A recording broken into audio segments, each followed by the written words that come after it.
Good morning, ETHDenver. Hello, everyone. Thank you for coming out. My name is Floyd. I'm a member of the DevRel team at EigenLayer, and I am super excited to chat with you today about decentralization. It's a topic near and dear to my heart. Been spending a lot of time in this space. Used to be proof of work miner, pre-merge, and then working on decentralized compute and infrastructure for the past few years. So I'm real excited to chat with you about this, and particularly how restaking will help your ambitions for apps, Web3 apps, to make them more decentralized and more valuable for your users. So first, we need to talk a little bit about decentralization, why it's valuable. I think this bears repeating as the crypto space grows, and there's various new projects that come along. Some are more decentralized, some are less.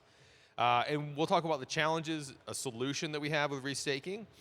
And then we'll also talk about an example, taking an off-the-shelf peer-to-peer app that is not really decentralized, but slapping some decentralization on it to make it more valuable for Web3. So first of all, let's just kind of reiterate the reason why we're here at ETHDenver. Decentralization is really the value driver for everything that we do. Everything that we do could be done easier, faster, less expensive if it were not decentralized in Web 2. So this is really a major focus area for us, but also the market has valued this. You know, if you look at the market cap of crypto over the past 10, 15 years, this has really been the killer use case. So let's think about how we can add more of this as we're building new projects. And you think about new projects like decentralized social media, decentralized AI, decentralized finance. These are all fantastic.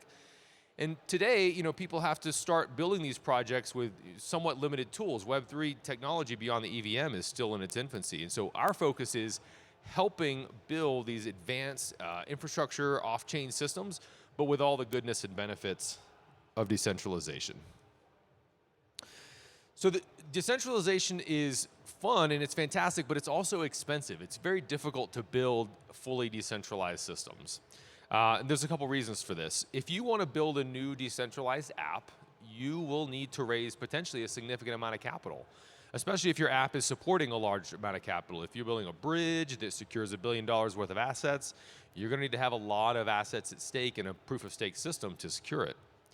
If you're going to run a network from scratch, you're going to need to spend time recruiting those operators. You're going to have to find a community. You're going to have to incentivize them. Do you have an airdrop? This is time consuming, and it's taking time away from your key focus, which is that specific Web3 app that you want to build. And really, these things now are sort of commoditized. Every project has to do it, right? In the past, there were some smart solutions like Polkadot and Cosmos that allowed you to do this, but they also required a consensus layer. You had to maintain consensus among those node operators, which you may not inherently need or want to have to maintain. So the solution is decentralization as a service. Plug in your idea to the existing service, you get decentralization for whatever cost is worth it to your users. So this is an example of a group out of Consensus Infura DIN, Decentralized Infrastructure Network, and they're using it to make their service more permissionless. They're taking their decentralized Web3 app, they're integrating EigenLayer for restaking, and they are inherently making it more secure for their users. So let's talk about how we do it. EigenLayer decentralization as a service really provides a couple things. It provides the capital, the staked assets that are then delegated to operators. It provides you the ability to not have to focus on building that operator network because the operator's ready to go. It also allows you to stake your token in combination with other ERC20 tokens. So when folks are staking assets for your service, they're not just staking raw ETH, they could be staking your token. And this helps bootstrap the value of your token over time. So it's a good alignment of interest and ultimately gets your project to market faster. So how does it work? So the key here, the key term is crypto economic security, which is used many other places in crypto. It's not exactly a new idea, but it is generalized in a very special way. So when we think about crypto economic security, we're talking about those staked assets. We're talking about some validation, and this is a really fun creative part of the exercise where you get to come up with your own validation algorithm. Slashing for misbehavior and rewards for positive behavior. And sometimes we just refer to that as sticks and carrots. Programming your own sticks and carrots for your network. And the term that we use, the product in the ecosystem that we refer to this is autonomous verifiable services. They run on their own. They don't need you or your team to maintain them, so they're more secure inherently. They're verifiable because there's some verification that happens on chain. You get to choose and design that verification. And they run as a service. So you have restakers, which are the capital, operators, which want to run the service on your behalf, and then you, as the person designing this verifiable service. And the fourth term we use is the consumer. That's the person who's actually going to end up using this service. And the way it's going to work is the staker is going to bring in some capital they want to stake into the ecosystem and the protocol. They're going to delegate those assets to one operator. That operator is then going to choose from a variety of AVSs. You know, all these folks want to earn yield and rewards for their efforts. So they're going to choose AVSs that are valuable, that are meaningful, that are paying rewards, and they're going to run it to the best of their ability. And if they do it properly, you as the AVS builder will pay them rewards for that effort. And if they perform maliciously, they will be slashed. Now, the reality is all these folks want to behave correctly, so they're going to try their best to do it. But you're building a protocol, a permissionless protocol, a validated protocol. And so this is where a lot of the fun creativity comes in place. It's very similar to the way that the core Ethereum protocol works, except rather than having a fixed algorithm for consensus and execution, you get to design your own validation mechanism and your own work for the off-chain operators. So think of EigenLayer protocol as a blank slate for a Web3 builder. We bring the capital, we bring the operators, but you are bringing the real secret sauce. And the secret sauce is how do you validate? So if you wanted to build, let's say, an AI network, an off-chain AI network, and you wanted to run inference on that network, and you wanted all the operators to help you run inference, you get to design and think about how you want to validate that inference back on chain. If they're going to run this autonomously for you, what techniques should you use? Should you use trusted execution environments? Maybe you could use some ZK proving for your specific algorithm. Maybe it's optimistic execution. You let them run as they want to, but you let your users raise fraud proofs. There's just a ton of flexibility in how you design this.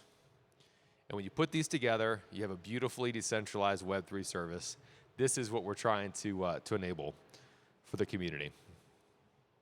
So if you go to app.eigenlayer.xyz, you can see the assets that are staked in the protocol today. This is the shared security that's available. It's a mix of native ETH. It could be from retail, it could be from institutional investors, and a mix of ERC20 tokens. You'll have the ability, if your token is not listed, to add your token. It's a permissionless protocol, so you can say, you know, West token. Let's add West token as a stakeable token if that's going to be your protocol that you're going to launch. And then when you launch your AVS, you can require those operators to stake a mix of both native ETH and your token, which means they have skin in the game for your protocol, and it also transforms your token instead of being like let's say a less valuable ERC20 to being a meaningful value-aligned token that is actually securing your own network. So it helps accrue value to your token over time as well. And then we also have hundreds of operators ready to go. Some of these are professional shops, some of these are individual solo operators, but they're ready to run your service. They're excited because they're professionals at this and they want to earn rewards and they want to do a good job. So that network is ready to go. So I'll give you just one quick, simple visualization, especially for folks that are going to be building AVSs. It's a good kind of mental model to start with. At the heart of EigenLayer is this AVS contract. This is a contract you implement. It extends the EigenLayer contracts, and it connects to all the staking and operations on the back end. Now, this is a very simple, small contract, and it's very open in terms of what you can do. All the slashing goes through here. All the rewards payments go through here. But beyond that, there's a tremendous amount of flexibility. The EigenLayer protocol itself is very open in terms of how you build it. Very often over here on the right, you'll have some set of operators, and they would love to receive from you some simple binary package they can run, like maybe a Docker image or something. And they just want to run it. They want to do a good job. If you give them instructions on how to monitor it, they'll do that as well. But they want to make it as simple as possible. That's not exactly required. There's some folks that have different organization structures in different ways. There's 1,000 different ways to kind of split this out. You can have aggregation nodes. There's fun complexity you can get into there. But at the end of the day, the consumer is initiating some work for them, either directly to the operators or on chain, and they're getting the result after the fact. All right.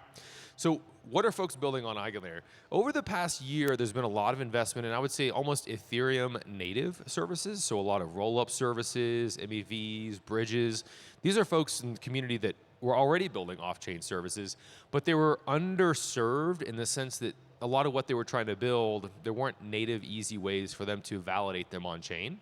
So we're very proud of a lot of folks that have been building these systems on EigenLayer. And if you go to app.eigenlayer.xyz, there's a tab for AVSs, and you can actually see the folks that are live on mainnet today. Going forward, though, we are seeing more traditional forms of compute, like AI inference, database, compute, storage. It's a very wide space of innovation for people to build new technologies. So if you have an idea for a service that you think could be useful, this is a great time to start building on EigenLayer ecosystem. And then, beyond mainnet, we have a lot of folks that are building in testnet or folks that are in development. So the ecosystem is fortunately growing very quickly on EigenLayer. So let's give an example. EigenLayer could be for the new project that you're trying to build, but also you could apply this same restaking technology to an existing popular peer-to-peer app. So for reference sake, this is a fun example, IPFS. I had the good pleasure of working at Protocol Labs for about a year, a couple years ago, and we were building decentralized compute on top of IPFS. Quick show of hands, does anybody know what IPFS is? Anybody work with IPFS? Okay, all right, nice. We love IPFS, it's fantastic.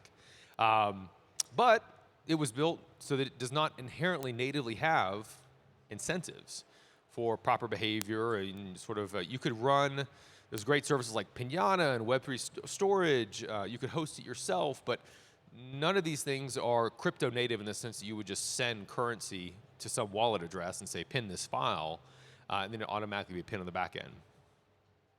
And as a result, you could argue that IPFS has not gotten as much adoption. One of the engineers on a team that we work with, I asked them, they had this intermediate data that they were storing, and I said, why don't you store it on IPFS? Why are you storing it on S3? And they said, well, you can't rely that it's going to be stored or available on IPFS. Which may have been a misnomer, but it says something about the community's perception of IPFS. So how can we make IPFS great again? Let's take IPFS, let's slap some crypto economic security on it, and let's create a new project. So this project is an example project. It's called Pinception. That's the name when you ask GPT for a fun name for a decentralized IPFS pinning service. That's what you get. So let me show you an architecture, what this looks like. So going back to the similar architecture here, we have an AVS contract for this thing. We call it Pinception. We take IPFS binary off the shelf, meaning it's really lift and shift. We're trying to do minimum amount of additional coding possible. We run that binary, and we add some additional logic in just JavaScript, TypeScript, Go, whatever language you choose, that listens on chain for some new task to be pinned, and then invokes the existing binary, IPFS binary, to say, go pin this file.